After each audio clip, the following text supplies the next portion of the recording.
안녕하십니까, 김동건입니다. 성도님들의 말씀 묵상을 돕기 위한 숲과나무 프로젝트 말씀 산책 시간이 돌아왔습니다. 네, 오랜만에 인사를 드리는데요. 우리 교회는 이번 9월 1일부터 10월 31일까지 무려 2달 동안 열왕기상을 함께 읽게 되었습니다. 매일 성경 큐티 교재를 가지고 하나님 말씀을 매일 묵상하시면서 큰 은혜를 누리시길 바라며 열왕기상 산책 시작하겠습니다. 이번에 우리가 묵상하는 부분은 열왕기상입니다. 그런데 우리말 성경으로 열왕기상과 열왕기하가 구분되어 있는데요. 본래 이 열왕기상과 열왕기하는 한 권의 책입니다. 근데 이 히브리어로 기록된 성경이 헬라어로 번역되는 과정에서 이 열왕기서가 두 부분으로 나뉘게 되었던 것 같습니다. 또 70인경은 사무엘서부터 열왕기서를 왕국서라는 이름으로 1, 2, 3, 4서로 구분하고 있는데요. 마치 이 사무엘서와 열왕기서가 한 권의 책인 것처럼 대했다는 것을 알 수 있는 대목입니다. 사무엘하와 열왕기상이 연결된다는 점을 생각해 봤을 때 완전히 불가능한 것도 아닌 것이 사실이에요.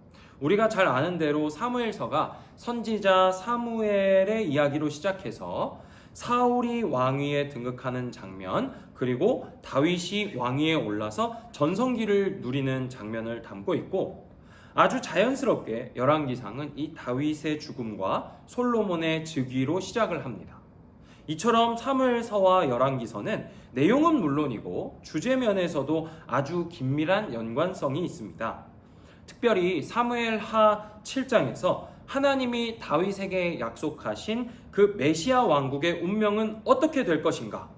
우리가 그것을 생각해 보게 될 뿐 아니라 솔로몬의 전성기는 과연 하나님께서 기뻐하시는 일이었을까? 생각하지 않을 수 없습니다.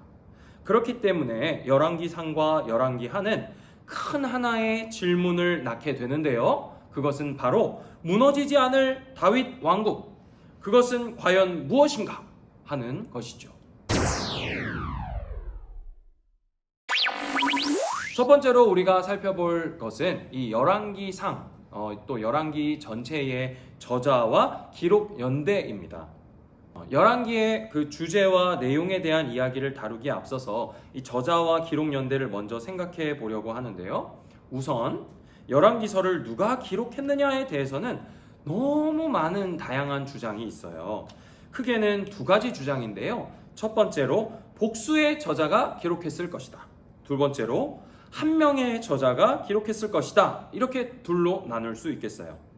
그런데 본문 안에서 열왕기서의 저자가 누구인지 구체적으로 특정을 하고 있지 않기 때문에 저자가 누구인지를 밝혀내는 것은 정말 어려운 일인데요.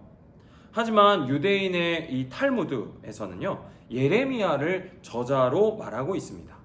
이 선지자 예레미야를 열왕기서의 저자로 예상하는 근거는 두 가지가 있는데요. 첫 번째로 열왕기하의 끝부분에 기록되어 있는 24장 18절부터 25절, 그리고 25장 21절과 27절부터 30절 본문이 예레미야의 마지막 부분인 52장 1절부터 27절, 그리고 31절부터 34절과 거의 동일하다는 사실입니다.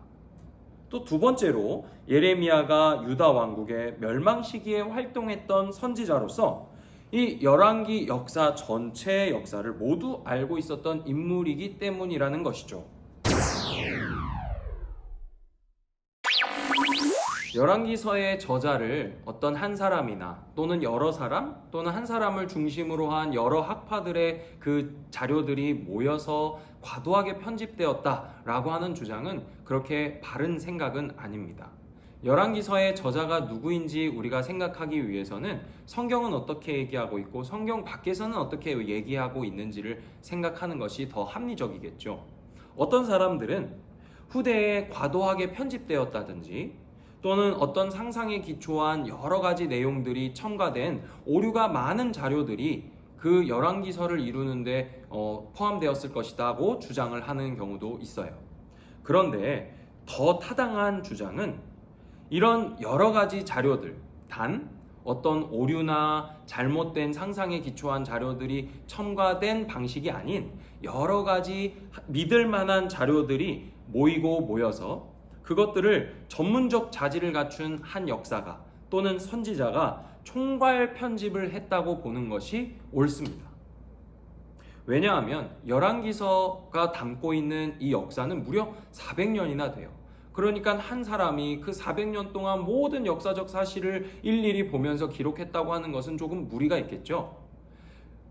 후대에 이 역사 전체를 보고 있는 한 사람이 여러 자료들을 취합하여 한 책으로 묶었다고 하는 것이 더 옳은 주장입니다. 그리고 이 열왕기서가 기록된 시점을 생각해 보았을 때도 열왕기서 마지막에 여호야긴 왕의 지위가 회복되는 장면을 생각해 보자면 이것이 주전 561년에서 포로로 귀환한 주전 538년 사이에 기록되었고 그 사이에 활동했던 인물이 이 역사를 기록했을 것이라고 보는 것이 타당합니다. 네, 열왕기서의 구조입니다. 열왕기서의 구조는 크게 5가지로 구분할 수 있습니다. 첫 번째는 열왕기상 1장부터 11장, 그리고 12장부터 14장, 그리고 15장부터 열왕기하 8장, 그리고 열왕기하 9장부터 17장, 그리고 마지막으로 18장부터 25장 이렇게 5부분으로 나눌 수 있어요. 열왕기는 솔로몬의 성전 건축으로 시작해서 예루살렘의 멸망으로 끝이 납니다. 그리고 그 중간에 기록된 왕국의 역사는 하나님의 성전이 어떻게 이런 운명을 맞이하게 되었는지를 보여주고 있는 내용이죠. 그리고 열왕기 전체의 이 한가운데, 즉 열왕기상 12장부터 열왕기하 14장까지는 선지자 엘리야와 엘리사의 이야기가 이렇게 흘러가고 있어요. 놀라운 것은 엘리사가 죽은 열왕기하 14장 이후부터는 북이스라엘이 끊임없는 배반의 역사가 반복되고 있다는 것입니다. 이 의미심장한 이름 여로보암, 이 여로보암이 또 등장을 하는데요. 다른 여로보암입니다. 이 여로보암이 등장한 뒤에 므나헴과 부가야를 제외한 북이스라엘의 말년의 모든 왕들은 다 반역을 통해서 왕이 된 사람들입니다. 그리고 열왕기하 17장에서 북이스라엘은 아수르의 왕에 의해서 포로로 잡혀가게 되고 성은 포위되는 이야기가 기록되어 있는데요. 18장에 들어서 열왕기 기록자는 북이스라엘의 마지막 왕인 호세아 제9년에 사마리아가 함락되었다는 진술을 한 번 더 기록하고 있어요. 열왕기하 18장 이후부터 오직 남유다 왕국의 이야기만 기록되어 있는데요. 주목할 만한 왕이 있다면 바로 히스기야와 요시야입니다. 하지만 이후에 등장하는 기록들을 보면 이들의 어떤 개혁도 이미 결정된 하나님의 그 징계를 피할 수 없다는 것을 알 수 있어요. 유다 왕국은 아수르 이후에 일어난 바벨론 제국에 의해서 철저히 짓밟히게 됩니다. 그리고 25장에 이르러 화려했던 성전이 붕괴되지요. 아름다운 성전의 완공으로 시작한 대서사가 성전의 완전한 파괴로 끝이 납니다. 그리고 이 왕국의 운명은 이대로 끝이 나는 것일까 생각하게 되던 차에 이 회복의 전조를 기록하고 있는데요. 바로 열왕기하 25장 27절부터 30절 말씀입니다. 포로로 사로잡혀갔던 여호야긴이 37년 만에 얼굴을 들어 왕의 식탁에 앉아 먹고 왕에게 녹을 받으면서 다른 왕들보다 높은 자리에 놓이게 되었다는 것으로 이 열왕기는 끝이 납니다.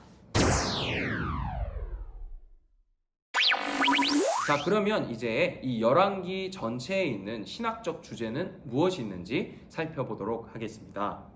첫째, 유일신론 대 우상숭배. 열왕기를 읽으면서 주목하며 관찰해야 하는 대목은 바로 유일신과 우상숭배의 갈등 구조입니다.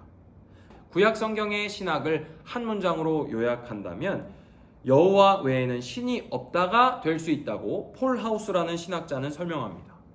태초에 하나님께서 천지를 창조하셨다는 선언과 함께 시작하는 그 창세기를 생각해 봤을 때 이는 성경 전체의 주제이자 우리 신앙의 유일한 전제라고 할 수 있는데요. 이 개념은 신명기 6장 4절에서 다시 나타납니다. 이 신명기에서는 예배는 물론 가정생활 그리고 모든 가치와 체계 전체가 유일하신 하나님에 기초하고 있다는 걸 알 수 있습니다. 사사기는 물론이고 열왕기에서도 우상 숭배는 질타의 대상이 되는데요. 특히 열왕기에는 선지자들을 통해서 이와 같은 지적이 계속 반복하여 등장하는 걸 볼 수 있습니다. 우상 숭배는 솔로몬의 죽음 이후에 국가의 분열 원인으로 비난받는 이유가 됩니다. 잠재적 불씨가 된 것이 바로 이 솔로몬의 통혼 정책이었기 때문이죠. 그는 많은 외교적 노력의 일환으로 이방 여인들과 혼인을 맺고 그들의 우상을 마구 들여왔어요. 하지만 이스라엘 백성들의 우상 숭배의 원흉 그리고 모든 책임을 뒤집어 써야 하는 것이 솔로몬만은 아니에요. 그가 비난받아야 하는 것은 마땅하지만 보통 이스라엘 백성은 여호와 예배보다 가나안 사람들의 종교, 특별히 바알을 숭배하고 성적으로 문란해지는 의식을 더 좋아했습니다. 그렇기 때문에 어떤 한 사람에게 모든 책임을 전가할 수 없고 이스라엘 전체가 이런 범죄의 책임을 지는 것은 당연한 사실이죠. 이런 두 신앙의 대결이 극에 달하는 장면은 바로 아합과 이세벨에 대항한 엘리야의 갈멜산 결투입니다. 아합과 이세벨은 이스라엘에서 바알 신앙을 장려했던 대표적인 인물이에요. 그들은 바알의 선지자 450명을 고용해서 하나님의 선지자들의 생명을 위협했습니다. 그리고 이들과의 결투에서 엘리야가 승리하지만 아합과 이세벨의 우상을 향한 그 집요함과 악독함은 잠재워지기는커녕 그 칼끝이 엘리야를 향하기 시작하죠. 이후에도 여전히 이스라엘은 우상 숭배로부터 멀어지지 않고 계속 죄를 더하기만 할 뿐이었습니다. 열왕기의 신학적 주제 두 번째는 중앙성소 사상 대 산당입니다. 여로보암은 10개 지파를 가져가고 그 10개 지파에 속한 백성들이 다시 순례를 위해 예루살렘에 방문하는 것을 막기 위해서 북이스라엘의 북쪽 끝과 또 남쪽 끝 단과 베델에 산당을 짓습니다. 그곳에 금송아지 형상을 만들어 두는 것으로 산당이 출발하는 것을 볼 수 있는데요. 그리고 점차 이 산당은 많아지고 확대됩니다. 이 산당에서 제사를 지내는 모습들이 등장하기 시작합니다. 산당을 짓고 거기서 제사를 하는 행위는 하나님이 택한 예배 중심지로서의 예루살렘을 거부하는 행위였어요. 하나님께서는 솔로몬의 그 성전 봉헌식에서 하나님 당신의 이름을 영원히 그 성전에 두시겠다고 약속하셨어요. 그러나 산당은 이러한 하나님의 약속을 정면으로 거부하는 행위였던 것이죠. 열왕기 전체에는 우상 숭배는 물론이고 다양한 신들을 섬기고 또 외교적 정치적인 이유로 다른 이방 신들을 섬기는 그들의 예배가 자주 등장합니다. 그리고 이 열왕기서는 그런 예배 형태를 답습하는 행위의 구체적인 상징 또는 표현으로 산당을 언급하고 있어요. 또한 산당은 성전과 그곳에서 드리는 제물이 가지고 있는 그 구속사적 의미도 무색하게 만들어버립니다. 솔로몬의 성전은 다윗이 아라우나의 타작마당을 지정하여 그 값을 주고 구매한 땅 위에 지어진 것이에요. 그 땅은 아브라함이 아들 이삭을 바쳤던 모리아 산에 위치하고 있죠. 또한 그곳은 훗날에 예수님께서 십자가에 못 박혀 죽으신 장소입니다. 하나님께서 성전과 그곳에서 드려지는 제사에 담아두신 약속, 그것은 바로 예수 그리스도를 통해 이루어질 구속 역사입니다. 산당은 이러한 하나님의 구속 역사를 무가치하게 하고 또 그 무가치한 것을 이스라엘 백성들에게 편의와 편리라는 이유로 제공하고 그들이 그것을 쫓아가게 만드는 한 통로가 되었던 것이죠. 셋째는 언약에 충성하느냐 반역하느냐입니다. 열왕기에서 두드러지게 발견되는 신학적 함의는 대부분 신명기에서 확인할 수 있습니다.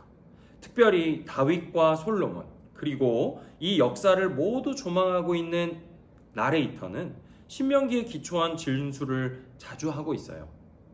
모세의 율법을 간략하게 요약하면 율법을 준수하면 땅에서 살고 준수하지 못하면 머물지 못하고 쫓겨난다는 것이죠. 이것은 신명기 26장부터 28장에 구체적으로 아주 자세히 기록되어 있습니다. 북이스라엘은 물론 이 남유다 왕국이 망한 이유가 무엇인지를 생각해 보자면 신명기의 말씀을 자연스럽게 떠올리게 됩니다. 특히 열왕기하 17장 7절부터 41절은 백성들의 그 불순종과 그에 따른 땅의 상실 사이의 관계를 아주 잘 보여주고 있습니다. 넷째, 다윗 언약과 왕조의 멸망이에요. 앞서 설명했던 것처럼 열왕기 전체는 이 성전 건축과 성전 파괴라는 시작과 끝 사이의 이야기를 담고 있습니다. 성전의 건축은 다윗과 맺으신 하나님의 언약의 절정으로 보이기도 해요. 그런데 이후에 그에게 약속하신 그 무너지지 않는 왕조는 그 약속에 걸맞지 않은 행보를 보여요. 그들은 하나님을 떠났고 바르게 예배하지도 않습니다. 그 결과 그들은 성전 파괴라고 하는 비극을 맞게 되죠. 열왕기는 사무엘하 7장에서 하나님이 하신 그 약속이 어떻게 신실하게 이루어질지에 대한 기대로 시작을 합니다. 하지만 열왕기 전체를 읽고 나면 그 언약이 공허하게 보이기까지 하죠. 그렇다면 대체 다윗에게 하신 그 언약은 무엇을 가리키는 것인가 하는 질문을 야기하게 되는 겁니다. 사무엘하 7장에 언급되는 그 다윗의 씨는요, 창세기 12장에서 아브라함에게 하신 약속의 계속이에요. 아브라함의 씨는 다윗의 씨로 계승됩니다. 많은 선지서와 시편은 이러한 해석을 지지하고 있어요. 따라서 이 다윗의 씨를 통해 세워질 메시아 왕국은 우리가 기대하는 정치적 왕국이 아니라는 걸 생각해 보게 되지요. 열왕기서는 다윗 언약을 사용해서 하나님의 자비를 강조할 뿐 아니라 주님에 대한 이스라엘의 왕들의 그 불신앙을 폭로합니다. 모든 왕들은 다윗의 자손이라는 특별한 지위를 통해 탁월한 도덕성과 신앙의 본을 보였어야 하지만 그들은 그것에 실패했어요. 하지만 하나님의 약속은 그들의 범죄와 실패에도 실패하지 않고 취소되지 않았습니다. 유배되었던 여호야긴 왕이 37년 만에 석방되는 것으로 그 약속에 대한 희망의 여지를 남겨놓고 있는 것이 열왕기서의 특징입니다. 다섯 번째, 하나님의 주권과 인간의 교만입니다. 열왕기를 통해 드러나는 또 다른 신학적 주제는 바로 하나님의 주권이에요. 하나님께서는 출애굽기 19장에서 세계가 다 하나님께 속하였다는 사실을 역사 가운데 펼쳐놓으시죠. 하나님께서는 이스라엘 민족을 다스리실 뿐 아니라 그 이방의 다른 민족들마저도 사용하셔서 이스라엘을 심판하십니다. 애굽, 아수르, 바벨론과 같은 제국들을 통해 하나님 당신의 나라의 운명을 좌우하시죠. 이방 민족은 신과 땅을 연결지어서 생각하는 경향이 있었던 것 같아요. 그래서 열왕기상 20장을 보시면 아람 군대의 신하가 그 아람의 왕에게 말하는 것이 기록되어 있는데요. 이 열왕기상 20장 22절 말씀을 제가 읽어보겠습니다. 아람 왕의 신하들이 왕께 아뢰되 그들의 신은 산의 신이므로 그들이 우리보다 강하였거니와 우리가 만일 평지에서 그들과 싸우면 반드시 그들보다 강할지라. 그들은 첫 번째 공격에서 자신들이 패배하게 된 원인을 산에서의 전투로 생각을 했습니다. 그리고 그들이 바알 신은 평지의 신이기 때문에 평지에서 싸우면 반드시 승리할 것이라는 그들의 생각을 이렇게 말하고 있는 것이죠. 하나님의 통치를 거부하는 왕과 그 나라는 점점 멸망해 가는 것을 볼 수 있습니다. 아수르는 많은 신을 믿으면서도 멸망했고 바벨론 역시 멸망당하게 됩니다. 인간은 교만하게 하나님을 향하여 대항합니다.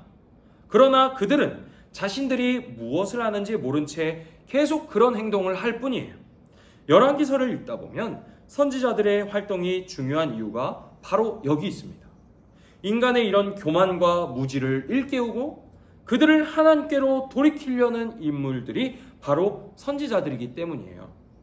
이것은 시사하는 바가 큽니다.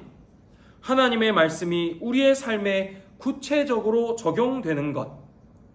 그래서 우리의 무지와 교만으로부터 벗어날 때에야 이 역사의 주관자가 누구이냐? 바로 유일하신 여호와 하나님이시라는 사실을 알 수 있게 되기 때문입니다.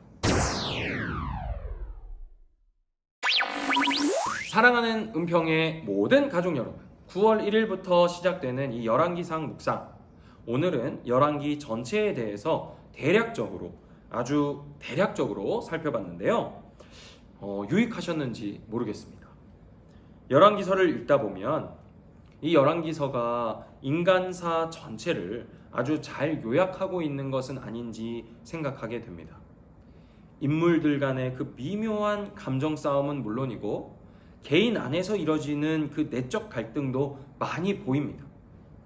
특히 이 모든 것들이 이야기로 기록되어 있기 때문에 이 딱딱한 역사책을 읽는다는 느낌보다는 마치 역사의 드라마를 보는 것 같다는 생각을 하게 되기도 해요. 이번 말씀 묵상을 통해서 저와 여러분 모두가 역사의 주권이 하나님께 있다는 것은 물론 우리 삶의 주권이 하나님께 있다는 사실을 다시 확인하실 수 있기를 축복합니다. 그리고 아브라함의 씨요 다윗의 자손으로서 이 땅에 오신 예수 그리스도께서 진정한 메시아 왕국의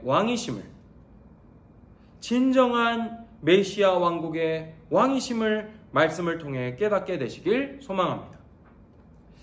저는 이만 이 열왕기 산책을 마치고 다음 영상으로 인사드리겠습니다. 사랑하는 여러분, 2달 동안 열왕기상 묵상 화이팅 하시길 바라겠습니다. 사랑하고 축복합니다. 샬롬.